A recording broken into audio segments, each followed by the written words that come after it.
The architectural training is probably the one that drives us as creators because it makes you think at a macro level as well as a micro level. That kind of thinking is sort of what informed my product design practice or my graphic design practice. It was just naturally I could imagine space, geometry from other perspectives, from like, yeah. So it came to me, and since like high school itself, I was like, architecture is what I want to study. Urban Monkey is something that happened to me. We have been running to a lot of government offices with designs just so that we could have a skate park in Mumbai. When I go there in the mornings, I see like little kids skateboarding, and my heart just melts. Like, I honestly feel like crying, dude. Graphic design, I didn't know existed. That's where I began my graphic design journey, because I started making extra IDs for me and my just Photoshop that. And the ID that I made was way better than the college. I am a bit more biased towards architects, but if you do look at some of the best designers in the world, they are either architects or have connections to architecture. Architects from the boomer generation were known as like lone geniuses. It's like it's that one name that sort of becomes a brand. Whereas we got inspired by a lot of the new age studios, which was more on the lines of a collective. And they lost that personal identity and started building an identity of a collective. What if we make artifacts, 3D worlds that are digital? And again, this wasn't just a question that someone was trying to answer. It was a collective of people who probably didn't even know each other. It was India's first virtual art exhibit. When you can own something from that virtual world in your actual world, you just feel like, are a part of that. People started making fonts digitally, and now remember PowerPoint and the word art and all. Imagine if we had things like that in Devanagari, where the generation of today, we're using the tools, we're exposed to the kind of information that is very current and now. So we always try to blend what we've learned from the past, where our roots come, and explore like the tools of today.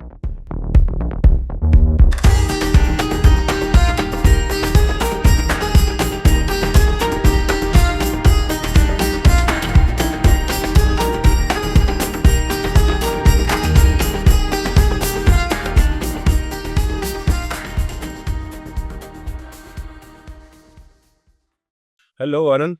Thank you so much for accepting my request, and it's absolute pleasure and absolute privilege as well to talking to you in my first episode. Don't say that. No, I'll tell you why. Because I always looked up on you as my graphic guru, my like aesthetic guru in a way. You don't know about this, but I have copied so much of your graphics.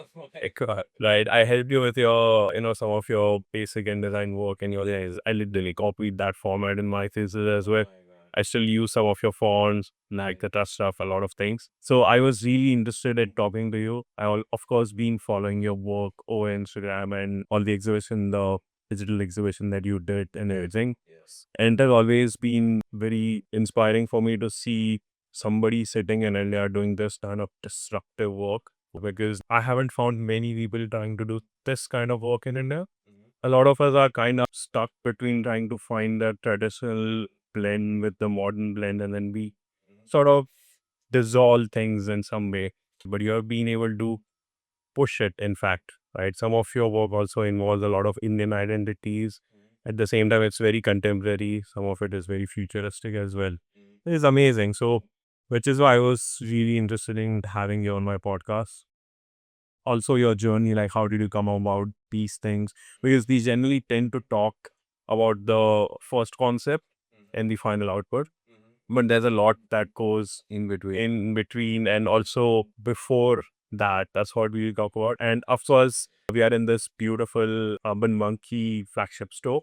Yes. Right, completely designed by you, with all your amazing products, some of which you have designed as well. And of course, people know about Urban Monkey, right? It's been on Shark Tank, which is amazing. Thank you. So congratulations for that. Thank you so much. And yeah, would you like to begin by telling me, or like, how did you happen to connect with Urban Monkey and how did it turn around so far? Absolutely, my Honestly, Urban Monkey is something that happened to me. And this was around the same time we were transitioning from high school to like our undergrad program. Did it? I used to watch this UK TV show called Skins. And in that, there was one character who used to skateboard. And at that age, like, you get like fascinated very fast. So I picked up a skateboard and I used to skateboard by myself in the nights in Mumbai. This was pre-Instagram, pre-social media. It was also the skateboard was cool in there, right? Like I remember about this. And around that time, I found a group on Facebook called Skateboarding in Mumbai. And I met up with those guys. Back then, I would say it's around 2011, 2012. It was like 7, 8 of us that used to skateboard together in an abandoned school in Grant Road. So we used to catch the train, go to Grant Road, walk for like 20, 30 minutes, and then skate in a school. So imagine that entire school is your playground. In fact, in architecture school, second year, when they taught us this much cement, this much water, and this much aggregate makes concrete, the first thing we did was made a water pipe over the school. And we literally like stole some cement from a nearby construction site. Long story short, like skateboarding sort of gave this sense of brotherhood and sisterhood to me around the time we were growing up. And it's a very community driven sport. It's not as competitive as other sports like football and cricket, where, you are like obsessed with your team and everyone else is a loser around you. Skateboarding is such that you celebrate your peers' wins and you learn how to fall. You learn how to fall again and again and again and get up. That's when I met my partner Yash. Around that time, even he had moved to India. He was from Hong Kong. And again, skateboarding as a culture is such that anywhere you go in the world, you rock up at a skate park or in between a group of skaters, they just accept you as their own. And that's how we became friends. In fact, we've been like skating since then. And we just started like making things together from then onwards. So Urban Monkey happened around the time when we were in probably third year of college, fourth year of college, when it transitioned into a brand that is rooted in the skateboarding culture of India. And like I said, the community was tiny. It was very tight knit. It was the same people who used to come paint the walls, do graffiti. The same people who used to come there, do ciphers, rap songs. And they are the ones who blew up and became big. And that's how also our brand grew. It was just this non-conformist nature of the younger generation who did not want to abide by the rules set by our seniors and just wanted to freely express whether it was like, falling again and getting up or saying something that we're not supposed to be saying. So that's how Urban Monkey happened. Right. That's amazing.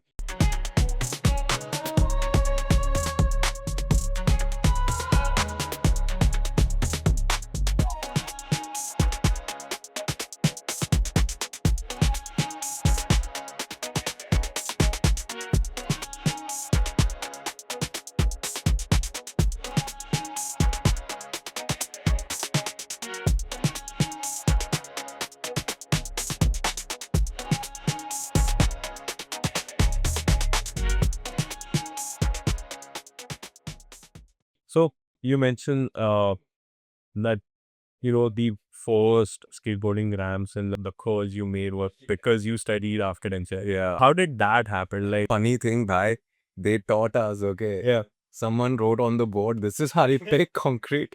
Next day we stole a cement bag from another construction site. Yeah. There was a sea nearby. If we got water from there, No water. You put marine water in cement. The first failure you should not do. and like we went to a carpenter, hustled him to make a farma, cut that. And we were kids, we were so stupid, we were mixing that with our hands. The next day, everything is All your hands are dry and stuff.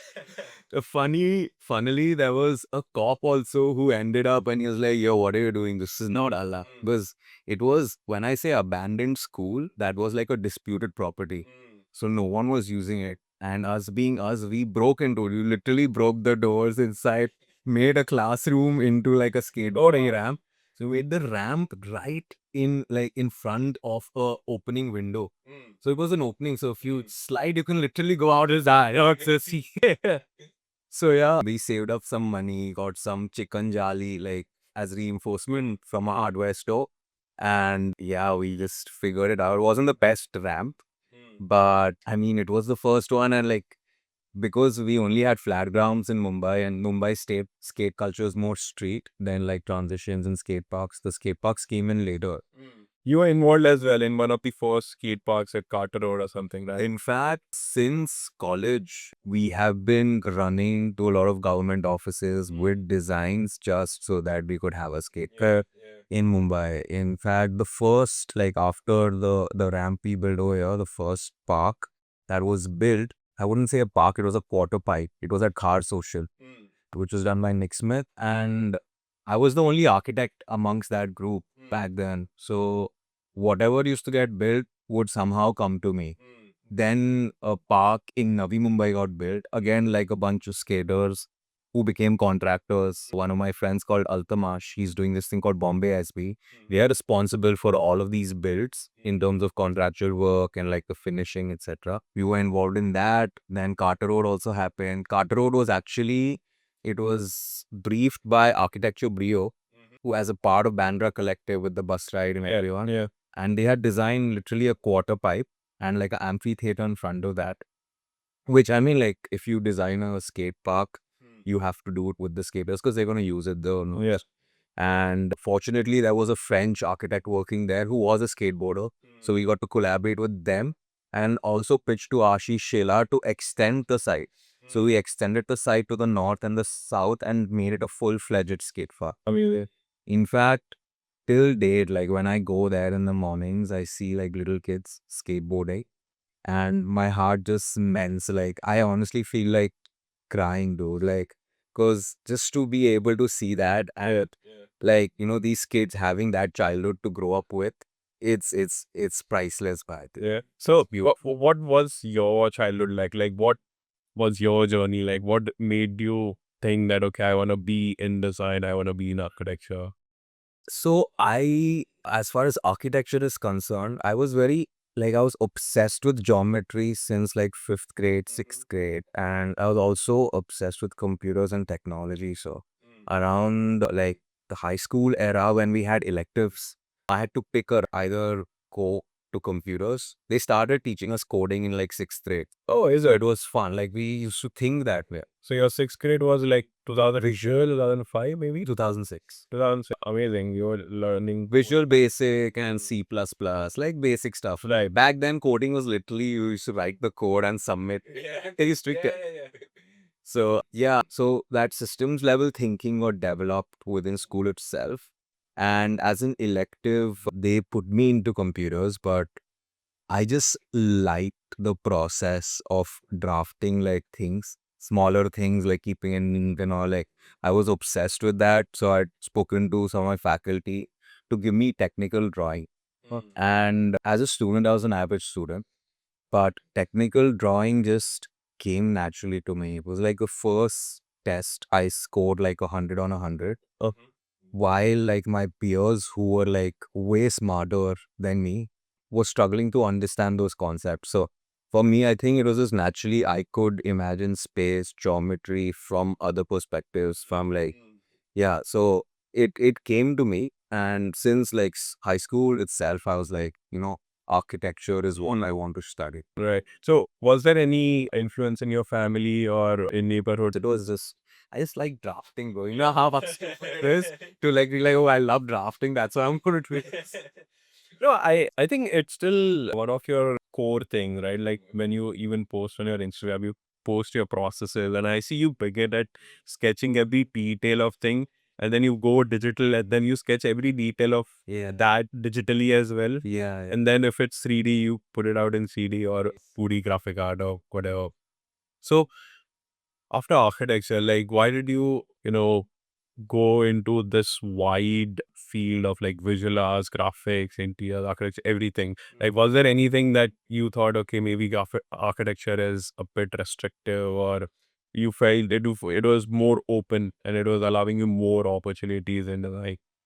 In fact, graphic design, I didn't know existed. Like, I learned graphic design or visual arts and like these terms when I was in third or fourth year of architecture.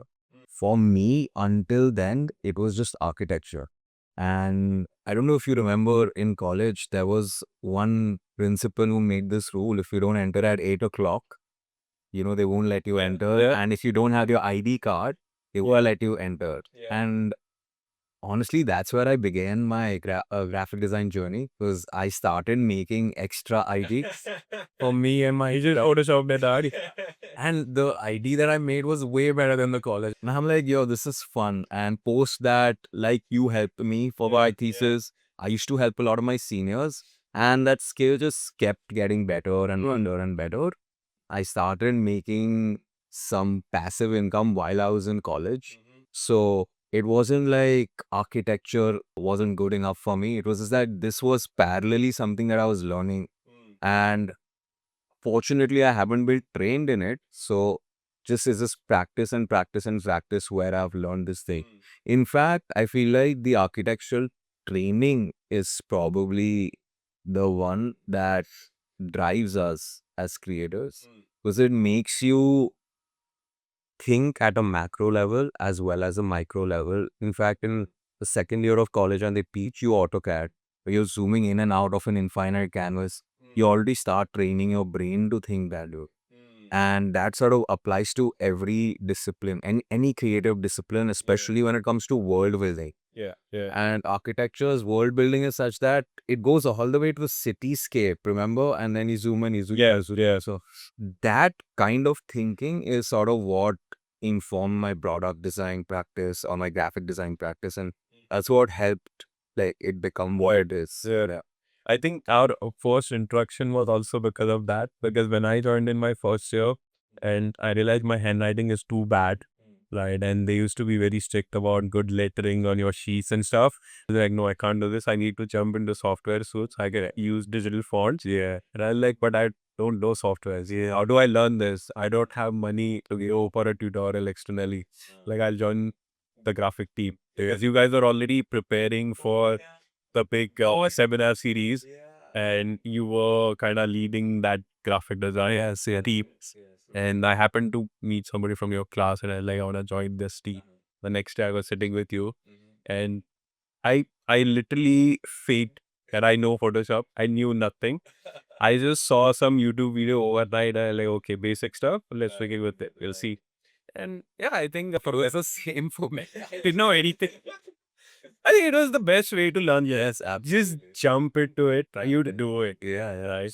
I mean, for me, I feel like if you sit waiting that okay, you learn from somebody and you'll apply someday, it also restricts your thinking that this is what you learned and this is what the possibilities are. Right. Like when you start exploring on your own, you figure out some shortcuts, you figure out ways of doing some things in a different way, which lands you in a completely unique horizon sometime. Yeah. Absolutely. So, like in your childhood, when you said you loved geometry and stuff, what was it because of mathematics, or was it just purely because you saw the world around you and you felt there's so much you can offer to this place, or so much you felt was amazing? I am from Mumbai. You're from Bombay. I grew up here, like I've been here my life. To answer your question, I mean, when you're young, you don't look at the world and be like, this is how I'm going to contribute to it. At least I did not do that. Although recently, like, I've seen patterns within me that have been around since childhood. It's the way I observe things around me. And it's just geometry and like grids and systems and things of that sort. And I don't know whether it's been around since I was a child or like architecture sort of aggravated that, but that's just how my Right. So let's talk about your initiative that you have archive, yeah, and the other one various. Right. So what are the two different initiatives said? So Archive was something that we created back in 2018. ish, and it was a response to the older architectural ways of thinking and working. One topic that we touched upon was most like architects from the boomer generation were known as like lone geniuses, like even Norman Foster's, the Biaking is like it's that one name that sort of becomes a brand. Whereas we got inspired by a lot of the new age studios, which was more on the lines of a collective. And they lost that personal identity and started building an identity of a collective. So that was something that we were exploring as an architect, what a collective identity would look like. And the other thing is we were trying to explore different methods, processes, and workflows based on the tools that we were taught in college. So, say for example, we're taught to use AutoCAD for drafting, but like, what if we use it for graphic design instead of creating functional spaces? What if we make artifacts, 3D worlds that are digital? And again, this wasn't just a question that someone was trying to answer. It was a collective of people who probably didn't even know each other, but were talking to each other through these dialogues. So the virtual art exhibit that you speak about, it was a response to COVID. Like we were all stuck at home and we couldn't really create or make anything physical. She was like 13 creatives, illustrators, architects, product designers coming together. It was a sprint where people do illustrations of their favorite architect. You create something and then you give it to someone. So you let go of what you've created. Someone else builds upon that. And then they give it to someone else. So again, like you create and let go, create and let go. And what gets made just happens. It's like you don't have a preconceived notion of this is what's going to get made. It was almost like poetic was how random it was, and it sort of gave this sense of like community to all of us. And it was India's first virtual art exhibit, and for its time it was like Is really ahead of its time. Because I remember it's the thing. Still I look at it and I'm like, it's beautiful, man. Like the kind of work people have put into it. even the kind of interface your portal had, right? You could jump into the 3D, you could zoom in into the detail. Some of them you could split it apart, right? If I remember correctly. Is the portal still on? Yeah, so well, like as a collective, we've even though the projects are like 4 or 5 years old, they're so elaborate. So we make sure that it's live all the time. Again, it was a non-profit sort of collective. Again, just with the intention of sharing or questioning ways of architecture. So how did you create that portal? Like you would have needed somebody who knew either animation or website design or something. I just had curiosity in me, bhai. So in fact, to do that, I had spoken to a friend of mine who was a software engineer, and I was like, yo, I want to make a website. Can you help me do this? And he's like, just do it yourself. And he sent me a bunch of links, and I learned HTML and CSS in like 2, 3 days. Wow. Still trying to figure out JavaScript. And that entire website is hard coded. It's scripted to a point where even like the way the things are organized is a bit, I would say, artistic and not functional. So again, it's just that architecture, the learnings from architecture, you see those parallels in web design and how those things are organized. It was just applied and made into that. That's an interesting point that you think that you did not know anything about website design or UI design, right? You just applied your architectural visualization skill to put a website, which makes it more interesting because these days when you see these amazing big e-commerce websites, whatever startups putting millions of dollars into making these websites, all of them at the end up in the same kind of interface, same kind of experience, same kind of, user experience. Some of the architects have tried making some unique websites, like one of them is Yakingil's website where you can actually play bricks on the website, right? There's also Malik Architects who have a beautiful, this wormhole kind of interface. I think this whole idea of different design disciplines mingling together and somebody coming from outside the field and disrupting that is, I think, It's beautiful. mostly architects who come, and this if you look at it even in terms of fashion design, product design, I mean, I am a bit more biased towards architects, but if you do look at some of the best designers in the world, they are either architects or have connections to architecture. And it's just because architecture is so technical, but at the same time, it involves craft. So you need to know how to make things. But at the same time, it involves experience. So you need to also empathize with the user. Okay, how are they going to experience that space? And there is feeling involved. So all of these things mixed together when you're working at a large scale, and then you like put it down to a small scale or even a website, like you said, Kamal Malik or Peter Fingers, is just that notion of this is how I'm going to experience a space. Okay, let me design it the way I would design a space. Right. And that's what you So have you had a take on the metaverse when it was at the peak? I mean, it's really it is all like that at the moment. But the metaverses that I came across, people just tried to copy literal cities into a digital world, which I think was the disaster. There was also, in my opinion, the interface issue, right? Anything that's going to be intrusive on your body, like they were expecting us to wear a big goggle, move around and stuff. I always feel like those gadgets are never going to pick up, right? The watches pick up, your digital rings are picking up because they're not intrusive and you can leave them aside anytime and still be connected to those devices. Right. So what was your take on the metaverse?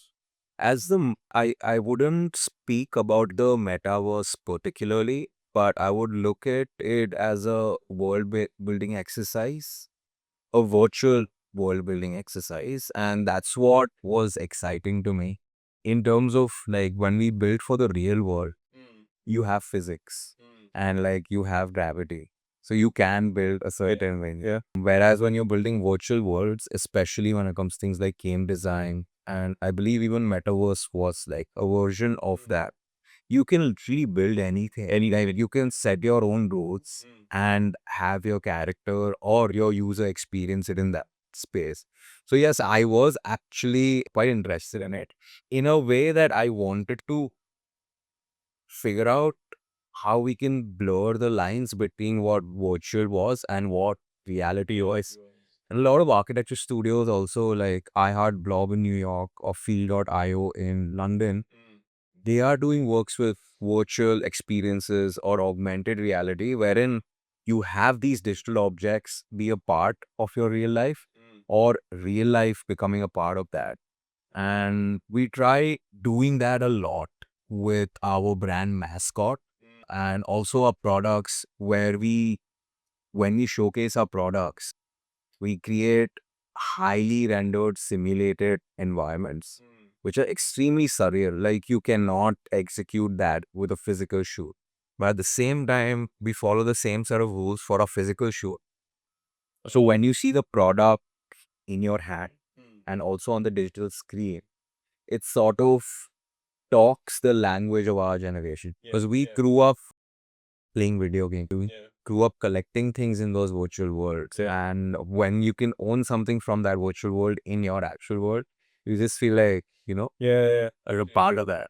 I mean, yeah. So video games have been existing for more than 2-3 decades easily, right? Absolutely. And I think this new media of um blurring the boundaries between what's real and what's virtual, Yeah. right? The virtual cities thing is just really amazing in a way that we can imagine our own city in a very completely different way. So it's also a very different form of urban design, Yeah. right? So In fact, Ayaz from the Bus Side Design Studios, they have a different take on it altogether. They are using this kind of tech for heritage and restoration, where they are like recreating digital versions of like existing heritage sites and doing like walkthroughs of that. So it's not only like simulating what already exists or like it also is like simulating what existed before. So you can see the city how it existed before, how it is right now. you can feel your history. Exactly. That's something. So when you talk about these studios and all the amazing designers trying to push the boundaries of so-called Indo-futurism, it's kind of a very small underground movement at the moment. Not many people have termed it. There is a hashtag going on the social media in some way. But I see this amazing upcoming movement where people are blending traditional Indian arts, culture of all sorts, dance, music, graphics, architecture, everything, putting the modern day tech, the modern pop culture, blending it with Indian traditional forms and creating something absolutely unique, right? It's also one of the movements that's going around the world, which they termed as hybridities. There are a lot of discussions and panels on some of the YouTube videos and workshops where they talk about different countries having their culture, their heritage in terms of arts and visual performances and trying to blend them with the pop culture and push the boundaries of things.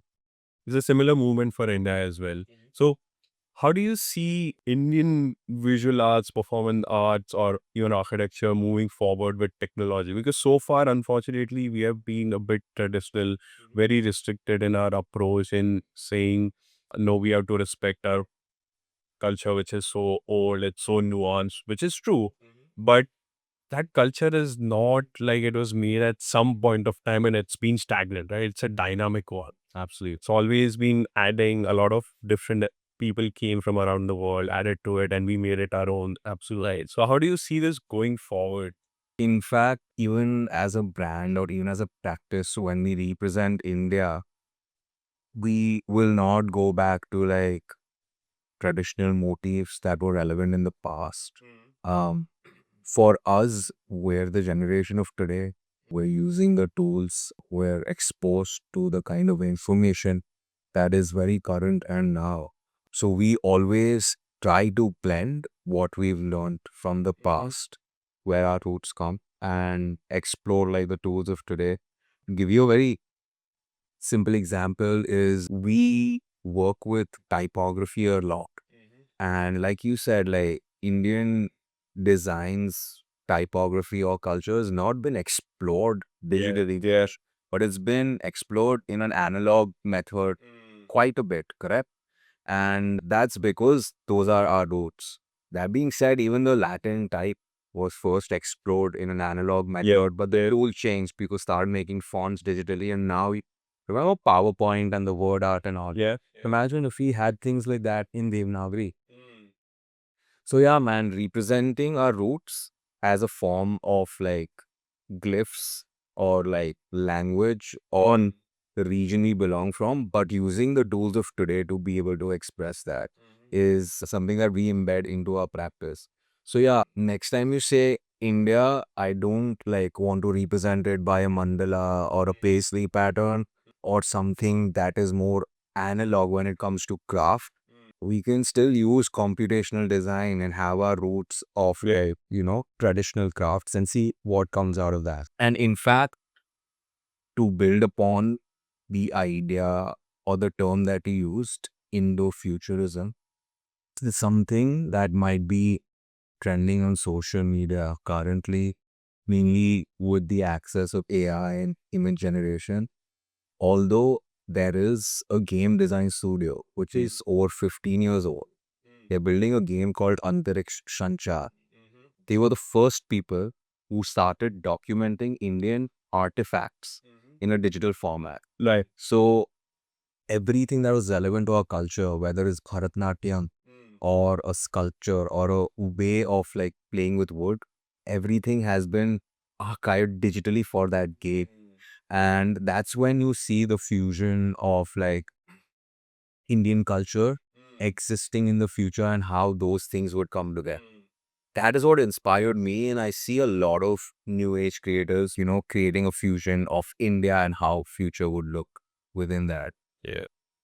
Yeah. So that reminds me of late Hanif Qureshi, right?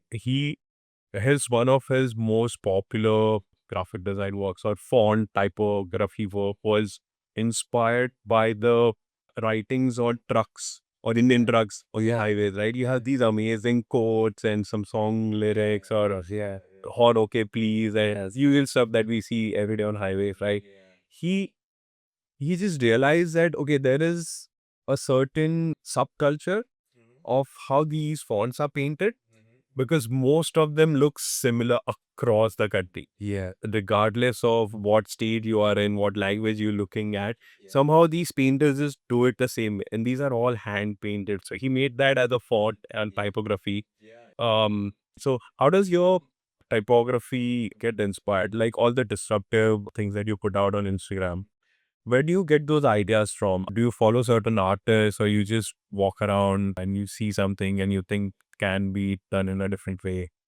As far as typography is concerned, I was super inspired by Shiva, who has this studio at Chennai called November. He's a type designer, and this was around the time we were in third year of architecture school.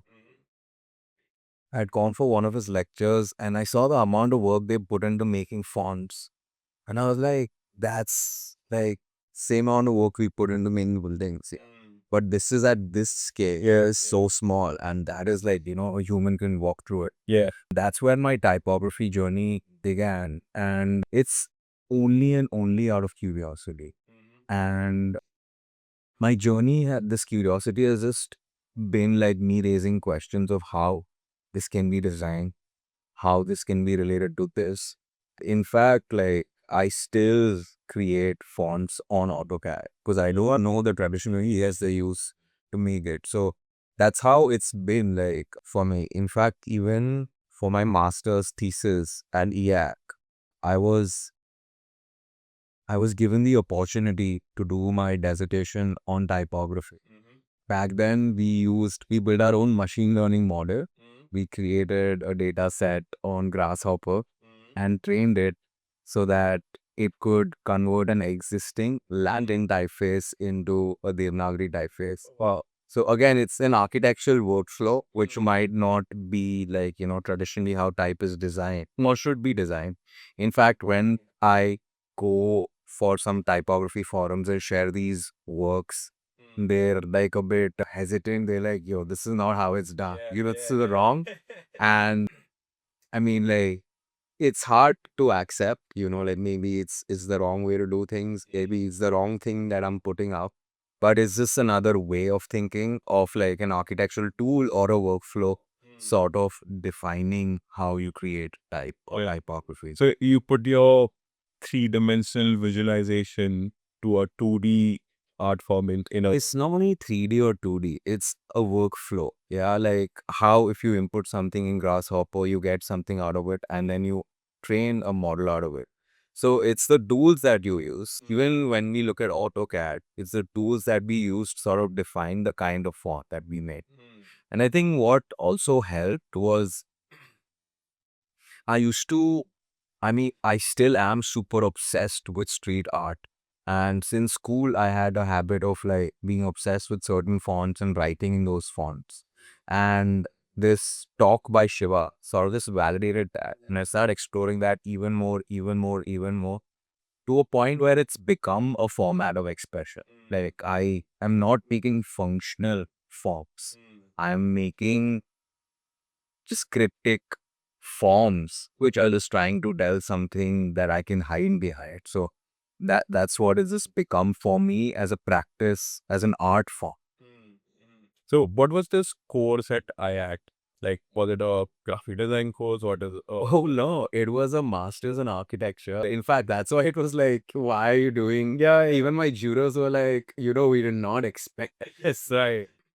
But tell us about how did you go about that discussion with your tutor or your guide at your master's on that this is what I'm thinking about, and how did they react to it? YAC has been notorious to force technology onto architecture. How? This is again 2021 when they were like, our first project was to build on the moon. They taught us Python in half an hour, NumPy in like 15 minutes. They expect you to be an expert. Exactly. Been through that. So it's good in a way because the students start thinking ways in which these tools can be used. And this is Mid-Journey, pre-Chat GPT. Oh yeah, yeah. This is, like GPT version 1 and DALI version 1 existed. It wasn't. It was very primitive. Yeah, widely used. So we were also, as a group of students, trying to figure out its use case and architecture. We did like do some really good projects when it comes to the social realms, when it comes to urban design. In fact, one of the projects we worked on was called In Between Spaces that looked at mapping informal settlements like slums because through photographs, through satellite photographs, and creating a proper GIS map out of it. So these sort of workflows where we were learning how to build our machine learning models, we were learning how to populate a data set through Grasshopper, we were learning how to use images to inform an AI agent. Just those workflows is what informed me that, you know what, this could also be used here. And I shared that workflow with my guide, and they were like, sure, you can do it. There was nothing to do with graphic design in the entire course. It's just that my guides and my tutors knew that I come from a multifaceted background. Right. And this was around the same time I was also learning how to design garments while my master's was happening. So that it felt good to be in a space where architecture is not forced onto you, but the way of practicing architecture or thinking about architecture or the tools of architecture are celebrated in any format that you use. So Right. Do you think something like this could be done in any Indian university? no, in fact, yeah, that's what made me feel free because as good as our education system or as bad as it might be, they would be restrictive to what you want to create. To a point, I also feel like when you're doing a master's course, you're also clear on what you expect. When you're doing an undergrad course, you're still living someone else's rules and learning based on someone else's terms. I was quite clear on what I wanted from the course and I could communicate that with my mentors and tutors. In fact, one of my structures assignments I could not resolve a structure. It was like a huge skyscraper, and this was in Grasshopper with Karamba. My structure was this Physics and that was yes, physics simulations. And I was like, yo, it was already hard when we did it with pen and paper, and this is like computation. And my tutor asked me to redo the assignment, and I was brave enough to be like, this is a scale I'm never going to practice at. Uh, Although what I learned over here, I have already applied in a piece of furniture that I made on site, and I submitted that this is how I resolve the structure and the way it would tumble. And I'm like, as a tutor, I've learned from you. I've applied it also, and this is good enough for me. I don't need to resolve like a skyscraper, wind load, because I'm never gonna do it. So, and it was good in a way that they were like, yeah, you know what, it's all right. Like, so. as long as you understood.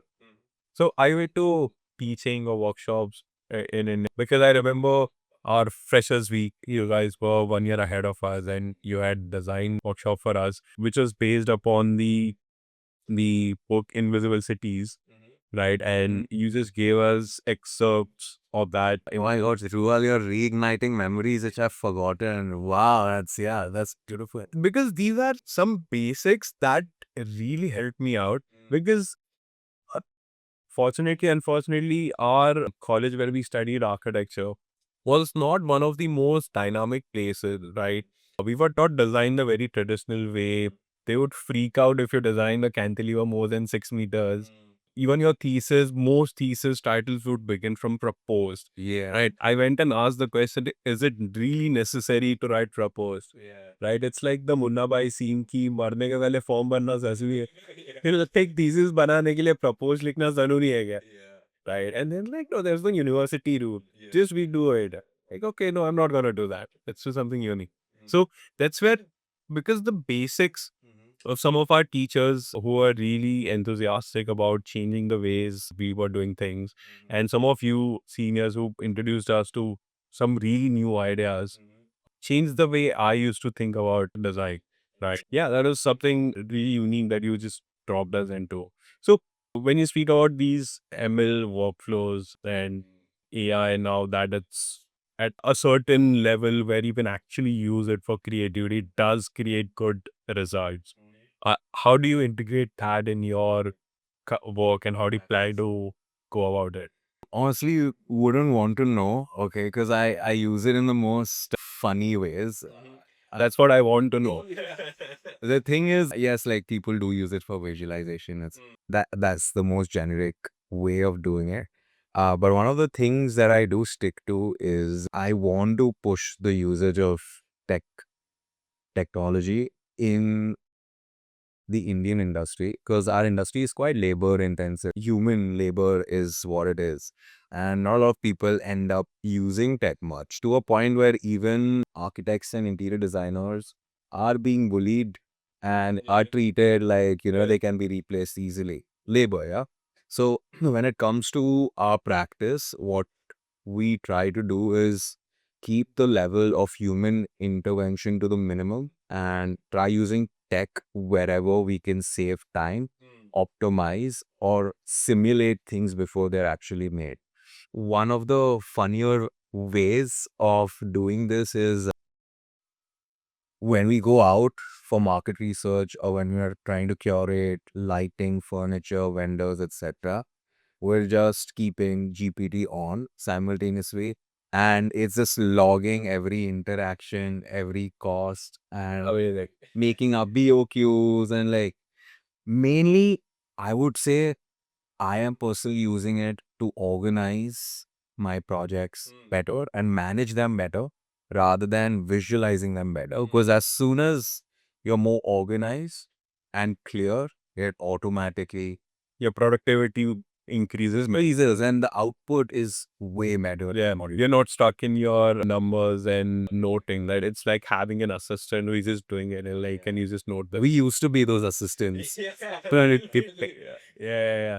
Oh yeah, that reminds me, you worked with some really amazing studios, right? And back then these were studios which were not very big, and these were run from garages of the building and the houses, right? One of which I worked with you as well, which was because of you as well.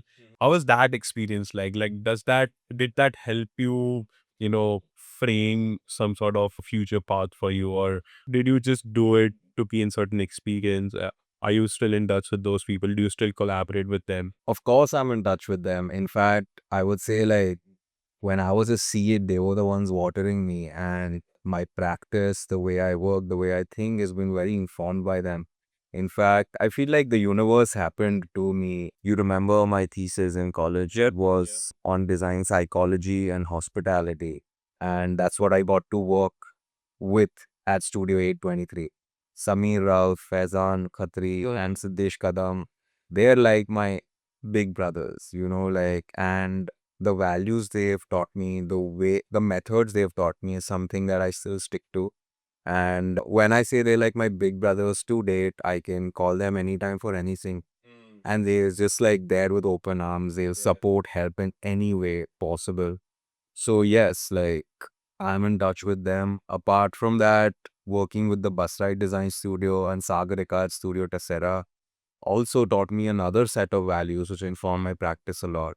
Um, it was like an entire transition of working with people who are obsessed with their craft, people who are amazing at telling stories, doing research, and people who are pushing sustainability and material usage forward.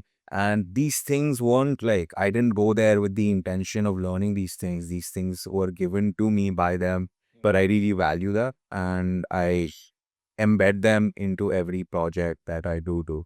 And these relationships are also beautiful. Like I said, I've always been in touch. Like we keep the dialogue going. Yes, I have been in touch with them and they've been super supportive till date. And what that teaches me is to be as supportive as I can to the generation after and share as much as I can to the generation that will build the future for us. That's amazing. And I think on that note, I would love to keep the dialogue going, but we will come to part two of this because there's so much more I would love to talk to you about. So far, we have seen your journey, your inspirations, how things came about, people you met. But I think in the next part, we will talk about your work a little more, how your processes a little more. Hopefully, we'll also try and see some of your work in detail.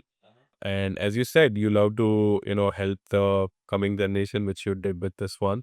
Thank you so much for this opportunity. Yeah, no, thank you for like getting in touch, man. Like you've been in London doing your own thing. Super proud, man. The kind of work you guys have been doing, you've been doing, and the fact that you couldn't make time for this.